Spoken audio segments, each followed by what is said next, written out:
Welcome to the Ultra World Podcast, the soccer fan's voice from the stands, with your hosts, Marc and Sean Castles, coming to you from Radio Waves Studios in New York City. Now, let's kick off the show. Well, hi again, everybody. I am indeed Marc, Sean Castles alongside, and we welcome you to the Ultra World Podcast, and we welcome you to Wrexham. This is going to be fun, Sean. Very excited about this. Today we've got Michael Oliver, top editor on Welcome to Wrexham, and he's coming in to talk to us here. Welcome, Michael. Thank you. Thank you guys for having me. So, Michael, diving in here, just want to get a little background. How did you come to the show? Tell us about yourself. How'd you get into filmmaking and post-production work? Just throw this at you. Give us a little bit about Michael. All right. Well, I went to St. Cloud State University in Minnesota, which I majored in television production. And while there, I was in charge of a Division I hockey team, St. Cloud State's hockey team, for broadcast. So all student ran, and I was in charge of it all for 2 years. And on the weekends, Friday, Saturday, I would do hockey. And then on Sunday, I would go down and work for Fox Sports on for the Vikings games, just as a runner. And then once I graduated, Fox Sports was like, "What are you doing now?" And I said, "I don't know." And next thing I know, I moved out here to Los Angeles. And I worked for them for a couple of years, and then I moved on to HBO and, just became a freelancer, just did a bunch of miscellaneous things. You produce too, right? Yes, I did produce as well. So I started out as a producer for many years, and that pretty much where I did field producing for like Liverpool and any of the HBO series. And basically what it came down to is my wife wanted to have a baby, and I was never home. I was on the road for 6 months out of the year. And so the doctors and my wife's like, "You got to be home." And so that's when I switched over to become an editor, and just so I could stay home more. And then my very first year of editing, I won the long format Emmy Award in sports editing. So it was kind of a simple little transition for me, because being a producer really helped me transition to an editor, because I was always so used to telling the editors what to do and the vision. And a lot of times, some of the editors didn't really understand me, because it could have been my fault for not explaining correctly. But I would always just jump in and just do it and show them what I was thinking. I will say, when I'm the producer, it's the editor's fault. And when I'm editing, it's definitely the producer's fault. So Yep. You're very generous Yep. there. Most of our audience may not know the process of editing. So if you could tell us a little bit about the difference between producing and editing, why you're capable of being home, because a lot of people don't realize that editors are allowed to work from home. Yeah, so producing, like when I was a field producer, I was in the field, meaning I was with the teams, embedded with the teams or embedded with the boxer. So wherever they went in the world, I was with them. I was on the planes with them. I was on the trains with them, boats with them. Anywhere that they go, I would go, meaning I was on the road quite a lot. And now as an editor, I could just sit home. Those guys, those young guys I call them now, they're the ones that love traveling. They can come home only for like a day, do laundry, then head back on the road. Where for us editors, we can just sit at home and kind of have a life. And we just take all the footage. And yes, we are locked in a small, dark room for quite a bit. But at least at the end of the day, we can always go home to our families and say hi and be a part of our kids growing up. How big a soccer fan were you before you got involved with Liverpool and LAFC and obviously Wrexham? I was an okay fan. I played soccer growing up. I played all the way through high school. And how I started really getting into soccer again for professional is first I went to an LA Galaxy game, and I was like, "Oh yes, I love this." And then next thing I know, I am the lead editor of all the World Cups for Fox Sports. So anytime a World Cup happens that's on Fox Sports, I'm one of the lead editors for that. So I really, really got into it then and still now. But being with Liverpool really opened my eyes to the Premier League. I was embedded with them for over a month, and getting to see how different soccer is from here in the United States and football in Europe, I will say, is completely different. The fan base, the meaning behind it, the players.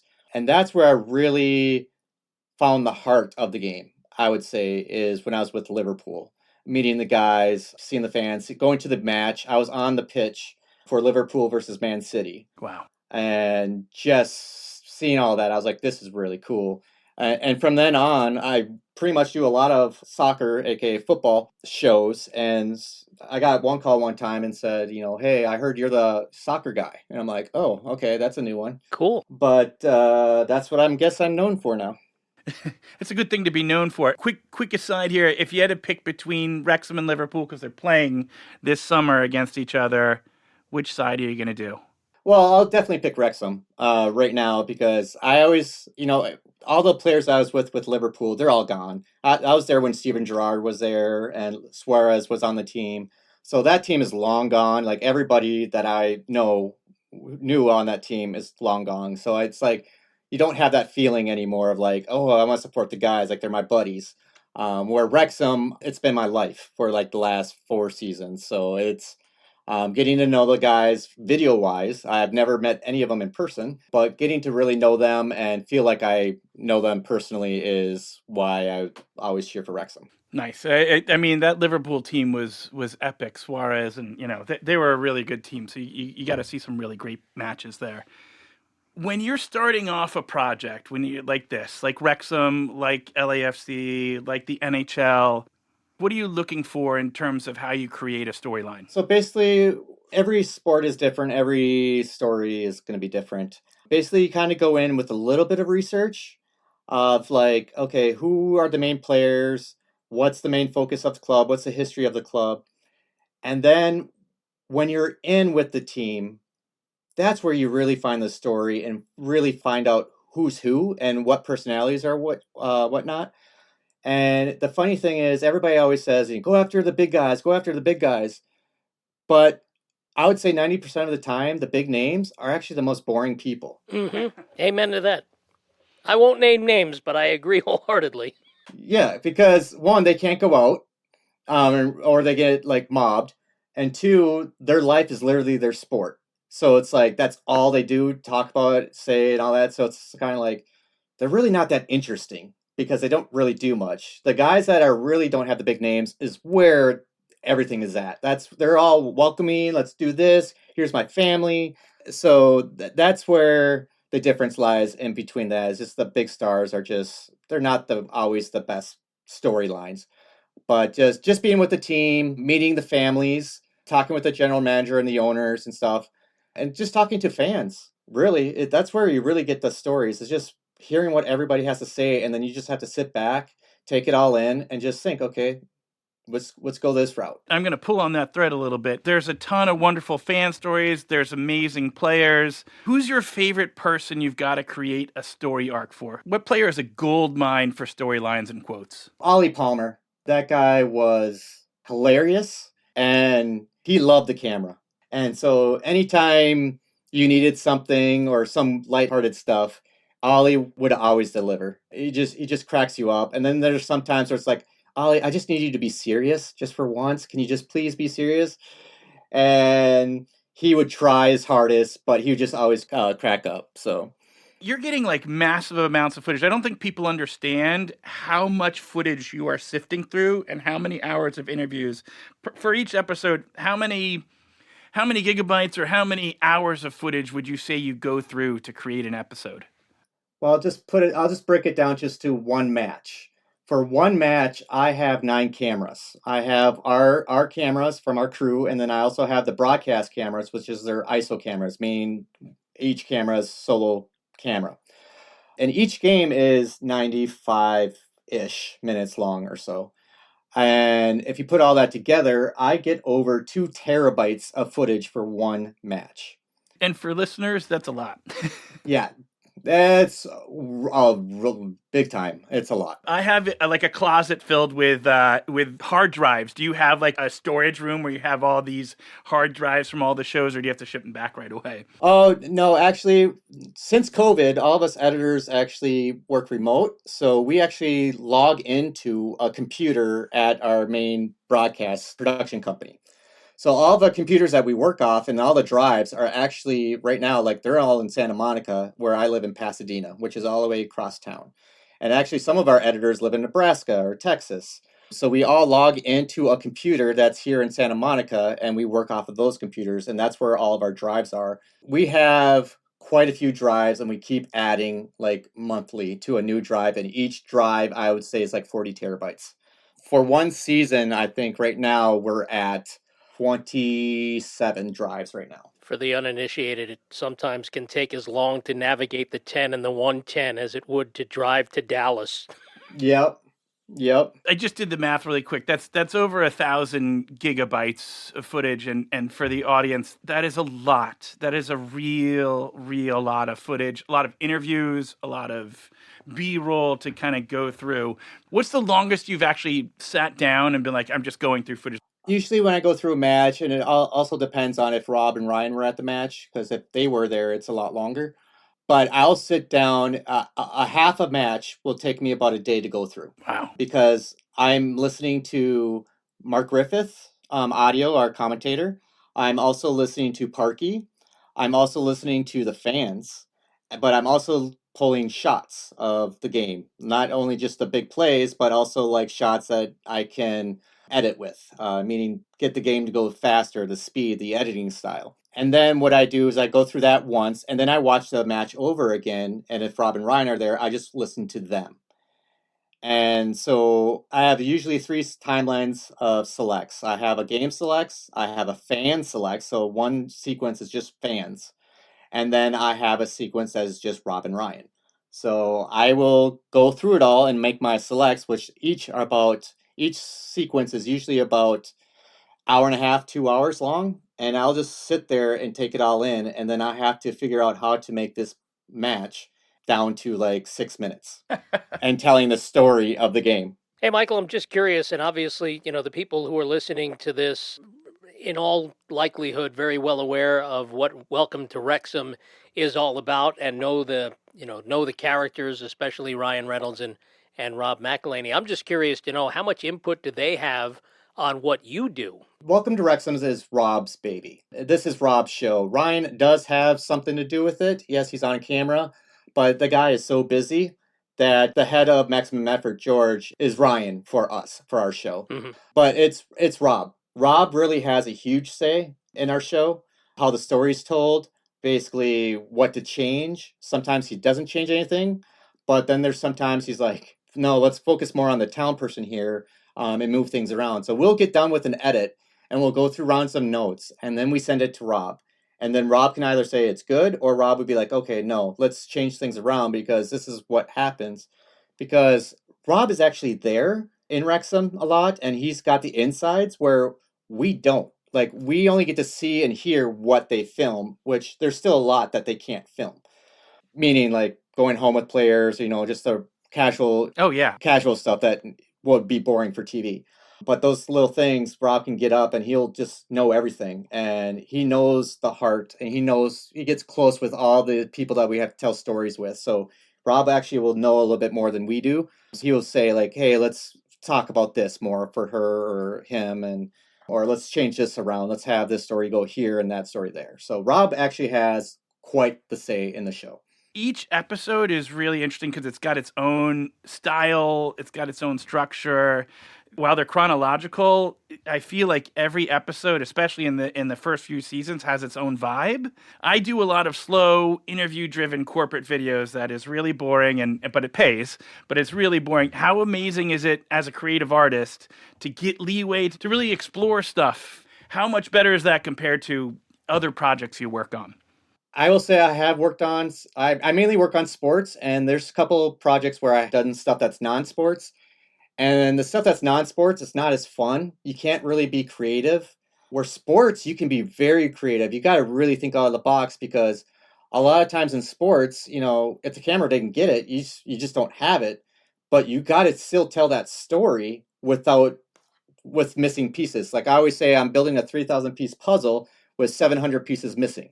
Yeah. I still need to make it look like it's a 3,000 piece puzzle. The best thing about our show, and Rob especially, he lets us be creative. He lets us try things. He will be like, let's just try it.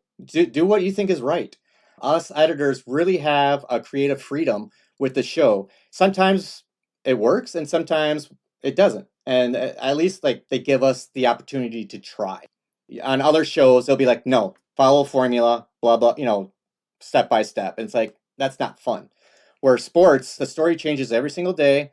You always have to be on your toes, and then you just can work with the footage that you have. That's so true. And how much of each episode is planned out prior to filming? How much is just spontaneous? I'm sure there are some storylines that you're like, we're definitely doing this. The game is happening this day.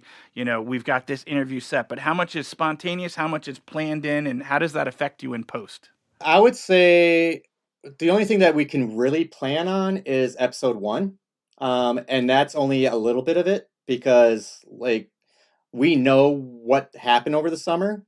And so only episode 1 is really kind of all that footage is shot by the time we start and edit. So that's really the only episode that we can kind of pre-plan. But then the others, it's like we watch the matches live. And it's like, okay, was that match exciting? No. Okay, well, we're not going to focus on that match. And then it's like, you just watch matches. If there's a really exciting match, we're like, okay, we got to have that in an episode as like one of the primary matches. But that's about it. We can only say we want to focus on these matches, but the story around that match and everything comes together while we're in edit. Because we don't know what we have, because it takes a while to get footage in, and we're still working on previous episodes. So by the time we get to that episode, it's like, okay, we're crafting stories as we go. And especially with Wrexham, when we start editing Welcome to Wrexham, we only know the beginning of the story. Mm-hmm. We do not know the middle, and we definitely don't know the ending. Right. So the first couple episodes are usually like, okay, they're easier-ish to put together because we already know what's going on. But everything else, we're on our toes.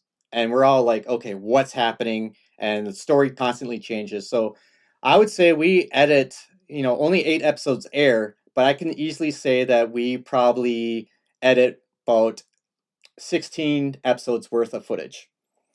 And we just have to kill stuff because we just don't have time. And then it's like, okay, well, this happened, so bye that part. We don't need that part anymore. But we always just have to edit, and we edit a lot. What's the best storyline that ended up on the cutting room floor? Season 3? My favorite person was on the Dorking Wonders. Their owner. Yeah. Owner manager. The funniest guy ever. I mean, we had so much gold with him.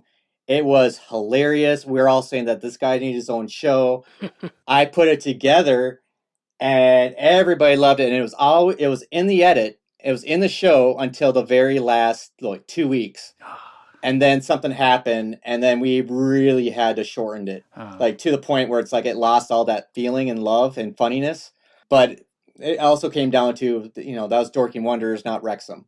Yeah. But that story, it's still to this day, is probably one of my favorite, to the fact that I actually invested into that club. Really? Because I fell in love with that guy so much. I invested into that club. So I'm a minority, mind you, very minority owner of Dorking Wonders. Oh, neat. That's really fun. It's funny enough, I just watched, because I was watching Wrexham and retouching base on the show, and that's one of the episodes I hit on yesterday, was the Dorking one. You see his charisma, but like you said, it's a little quick there. Yeah, but you would never see a manager having a beer before a match.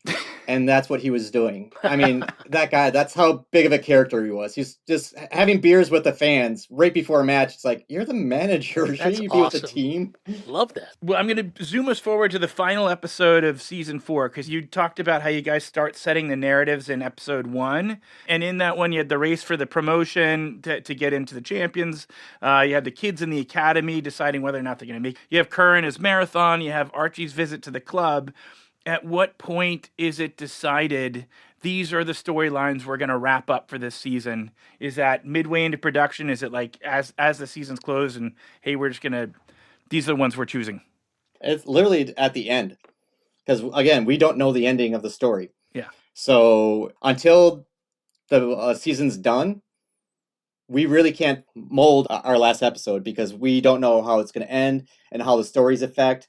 So once the last match happens, for season 4, it was once they got promoted, we all got in a meeting and was like, okay, here's what we want to do. This is the ending. And we just put it all together. And these are the characters that we got to focus on to close that storybook to the season. So it's not really until a month. We only get, for last year's season finale, we only had 3 weeks to edit. we pretty much have to turn it around real quick. But it was that very first week is when we decided what we wanted. And we actually edited 2 hours. Our first cut was 2 hours of that finale. And then we cut it down to 1 hour and 30, and then eventually got to where it was, because we just had so much that we wanted to say, but we had no time to say it. Yeah, no, you got a big constriction at like 40 minutes because of commercials and stuff, and you have to worry about that. What you're talking about the celebration to the Championship division? What's the wildest thing you saw in the footage that you didn't get to include in the edit? Fans just mooning the camera. I saw a couple of those. That brings up a kind of a funny story. When I was editing the match, I don't know why, when I was editing the final match with Rob's speech and everything, I didn't want anybody to see it. I kind of hid it from everybody on the show, even the executive producers. I wanted to go in my own world, and I just locked myself in, and I hid it in our Avid. Like, nobody, I named it completely something different. I hid it in totally different folder so nobody would see it. But in my folder where I would edit stuff, I had the name of the match and Mike's work, Oliver's work. So that's where usually everybody would go and sneak peek with what I was doing. But on that timeline, all I put was everybody mooning the camera on it. So anybody that went to go try to peek on what I was doing, they just got mooned by a lot of fans. Nice. One thing that I didn't get a finished storyline on it, you mentioned that Paul Mullen is in the away team stands during one of the final games. Are we going to see more of that in the upcoming season? Like, it didn't come to a conclusion of what Paul Mullen was doing in the away stands. When's this going to air? Okay, I'll be quiet, and everyone should tune in to see what happens with Paul. Yeah, okay, yeah. I'll just say that. Okay. You know what? You're just going to have to tune in and see what we do this season. That's all I can say about that. All right. I'm definitely doing that. I mean, you got signed on for 3 more seasons. You won some Emmys. I'm going to be watching there. What was the toughest storyline you had to cut together? Ooh, the toughest. It's probably the women's is really hard to do because one, they're very opening and all that stuff, but they don't have that following. They don't have podcasters really talking about them. They don't have many fans going to their matches.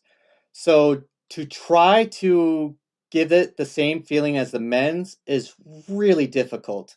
And we try our hardest to give these women the credit. But a lot of times it's just like we don't have as much to work with the women's versus the men's. And it has nothing to do with like we're just treating the men's better or anything like that. It's just we don't have the talent people talking about them as much and all that. You know, people don't know them as much. So when people don't know a character you're trying to tell that well, then you really don't have much to work with. So you're very limited of how you can tell the story. You guys have done a really great job. Season 2, you start introducing the women's team. In season 4, they're really involved. So it's kind of interesting you say that because from what the audience viewpoint, you guys are doing a great deep insight into the women's league. So how have you seen the Wrexham women's team grow over the life of the series? Oh, wow. They have grown quite a bit. Just seeing footage from when we first started being with them and the locker rooms and just the mentality of the girls and how just regular people they were. Like, they all had jobs. And some of them still do. They were no different than, like, if my daughter was playing. I mean, they still had to go to work and to pay. They couldn't do practices. So, in some matches, they couldn't make it to because they had, like, a test at school or couldn't get out of work. To now, where they're at, I believe our game paid a little bit more money. Definitely Rob and Ryan have put more money into them.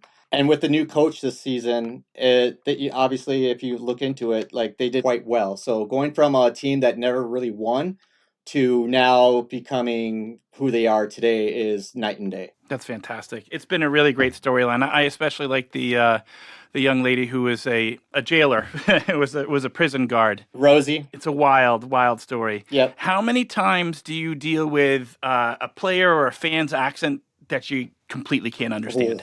Oh, quite a bit.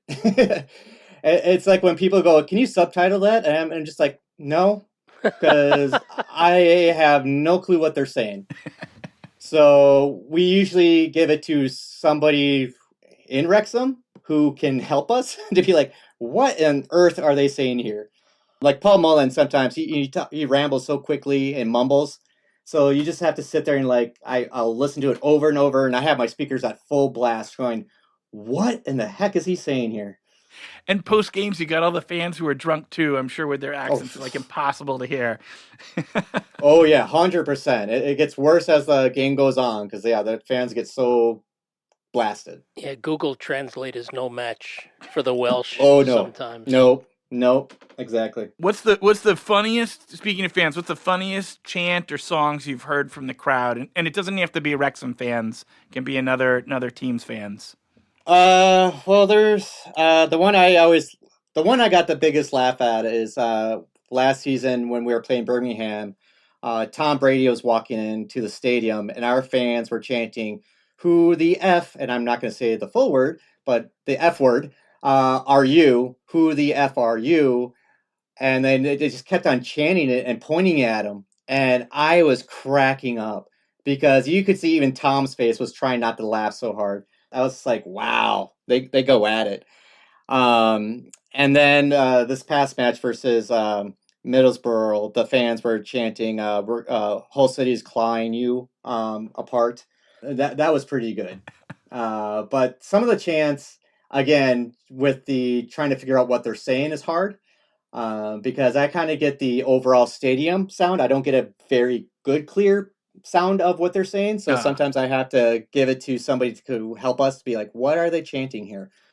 But the ones you can definitely hear, it's so funny. And I'm always like, how the heck do they come up with these chants? It's just hilarious. Hey, before we let you go, Michael, obviously the finale of season 4, a promotion episode, Do a Wrexham, that speech by Rob, it's not just the speech, but the whole production behind it was really tremendous. Can you take us inside that a little bit, please? Yeah, so once we knew the promotion happened, Rob right away said, I kind of know what I want to do. He did that speech, and he already told all the players to gather all the old clips of themselves, old pictures of them when they were 10 to 12 years old.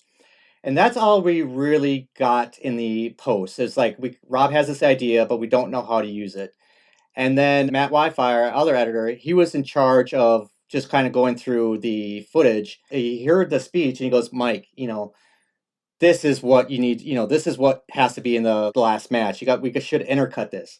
And I was already going through the match, going through all the selects. And then I go, okay, let me go look at it. And right away, I just told everybody, I know exactly what I want to do. I know how I'm going to execute it. And I know exactly what song I want to use. And that song was My Chemical Romance, Welcome to the Black Parade. Mm.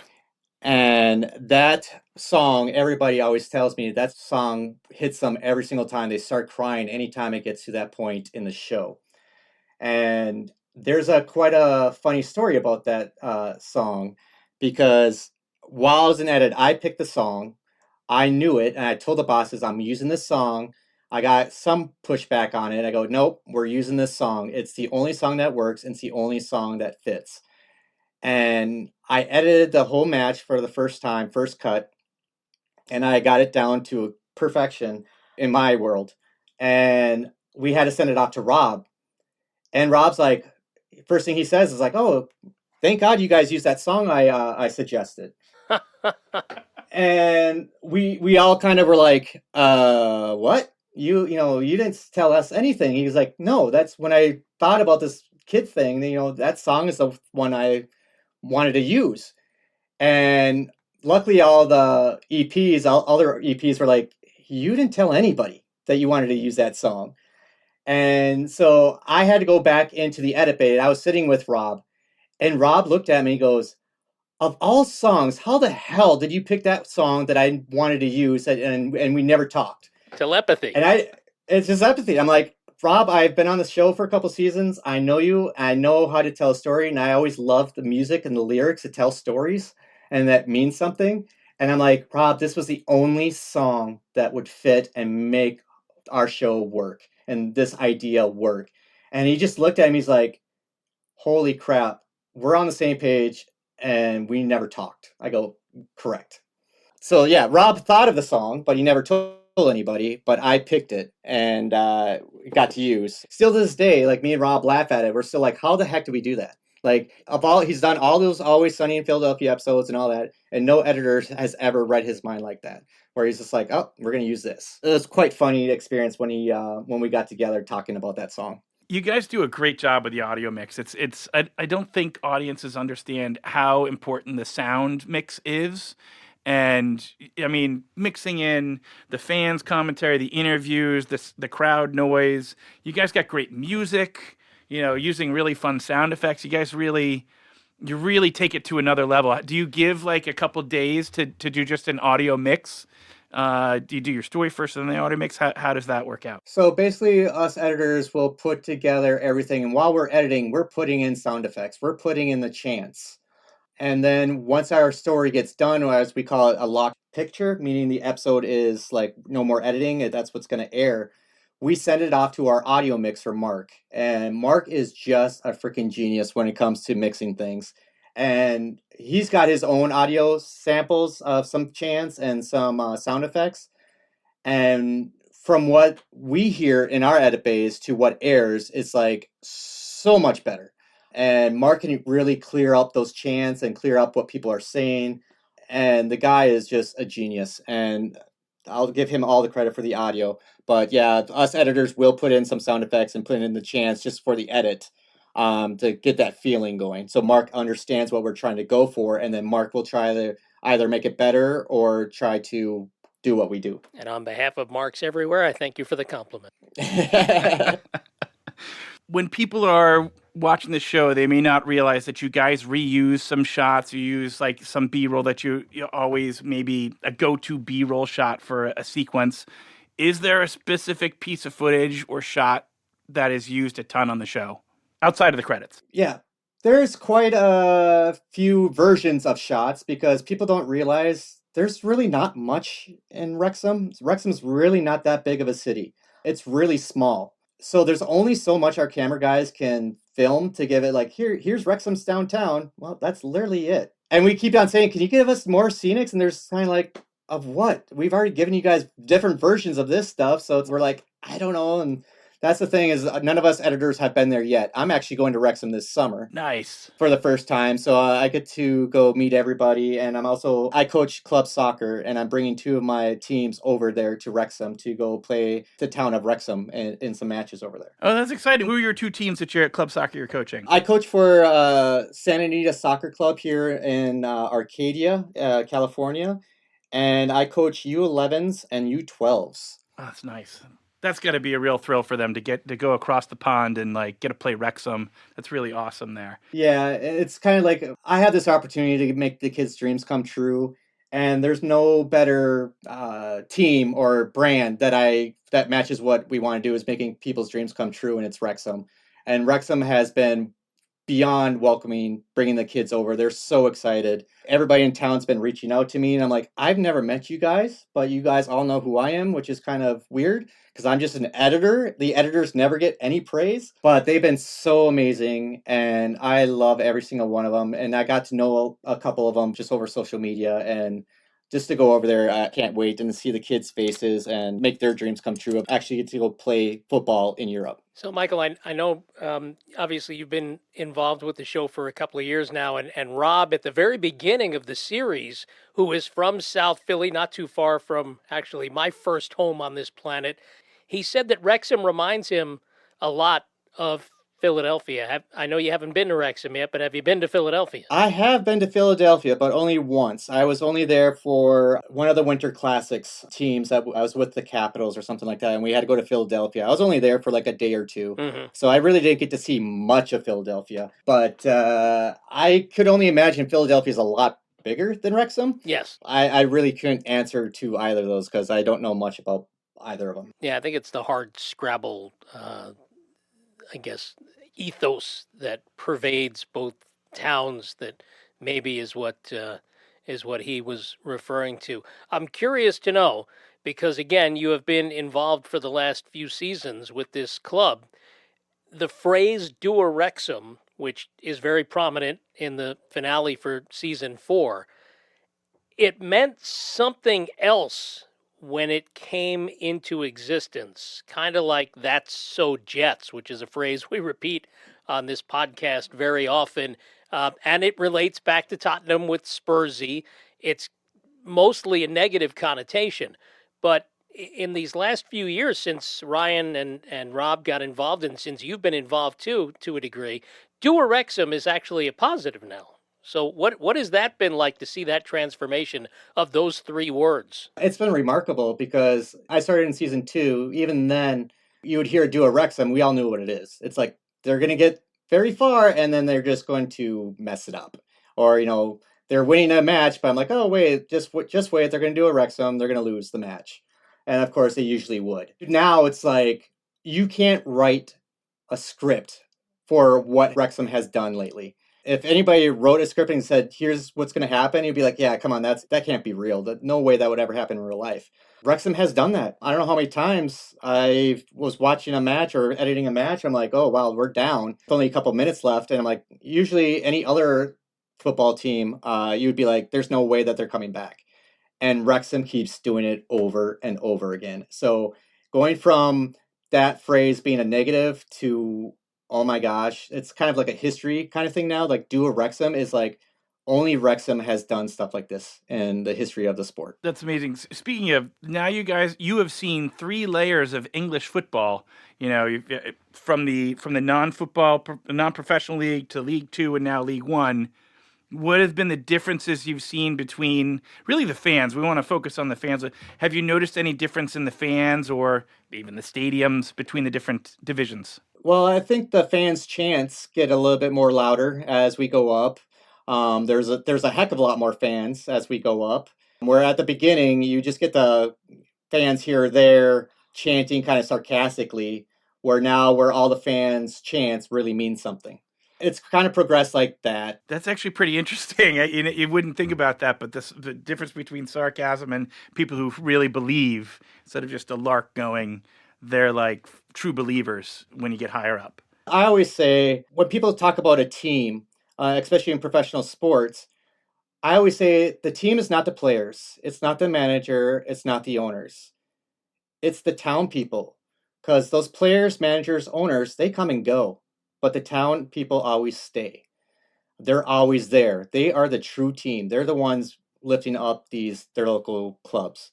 For them to see how Wrexham has progressed from being sarcastic and do a Wrexham and a bad meaning to where they're at now just proves how big of a team this town really is. That's exactly why we started this podcast. We wanted to get into the culture, a little sports anthropology, if you will, of kind of learning what each fan base, which really is each town, what their culture is based on their soccer team or football team. Yep, any sport. It goes with any sport. That's the town people are the actual team, not the players, not the manager, not the owners. It's the town people. All right, Michael, as we wrap things up, we have to talk to you, obviously, about the Emmy awards you've won. Emmy nomination season is right around the corner. You guys, welcome to Wrexham, the whole crew. You have become regulars on the nominee list. How anxious are you? How excited are you? How apprehensive are you about what's to come in the next few weeks? We are extremely excited. Yes, we've won. Our show has won 4 in a row, or 3 in a row for editors, and we are kind of afraid that people will be like, okay, you guys won enough, let's move on. But that's something that we don't want to happen, because of all episodes, all of us editors are very proud of this last episode, season finale of Do a Wrexham on season 4. It really meant something to all of us. And of all the episodes that we've submitted for the Emmys, we really want this one to win, because we feel it in the heart that this is the one that we want to win. So we are anxious. We are nervous, because we do have that, 3 wins ahead of us. So we just don't want anybody to get tired of us just yet. Is it true that it's as big a thrill to be nominated as it is to win? It is always a thrill that you get nominated. I will say that. You get to go to the awards, you get to do all that. It's still exciting, but nothing will ever beat the win. That feeling, you start shaking, your voice crackles. It's just feelings that you probably would never get unless you just, unless you have a child that was born. And I can say that's probably the closest feeling I can put it to is like when my kids were born, I was the same way as I felt when we won the Emmy Award for Welcome to Wrexham. That's awesome. And you guys are being renewed for 3 more seasons, and people don't realize that that is a big deal too, that a Hollywood studio saying we're not just going to do 1 more season, but we're going to do 3 is a big deal. You're in the middle of editing season 5 now, right? Yes. We're wrapping up season 5 right now in the edit.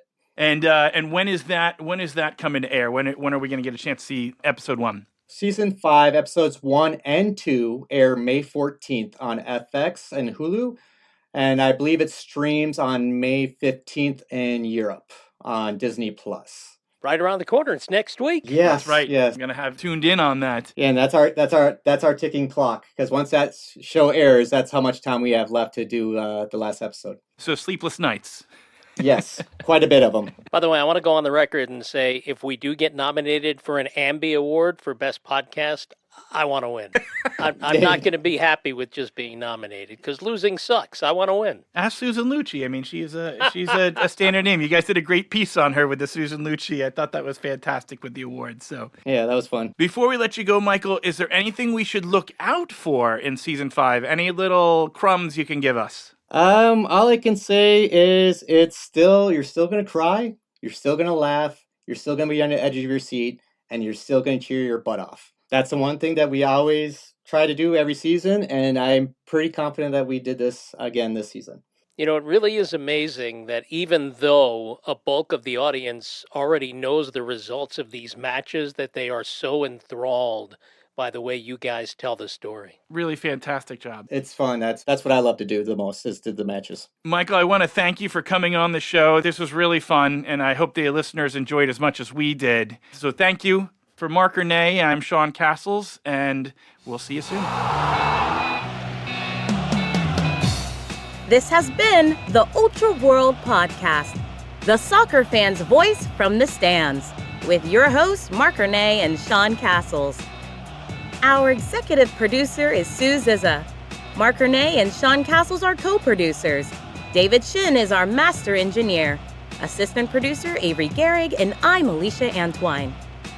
To be a guest on the Ultra World Podcast or learn all about sponsorship opportunities, send an email to ultraworldpod@gmail.com.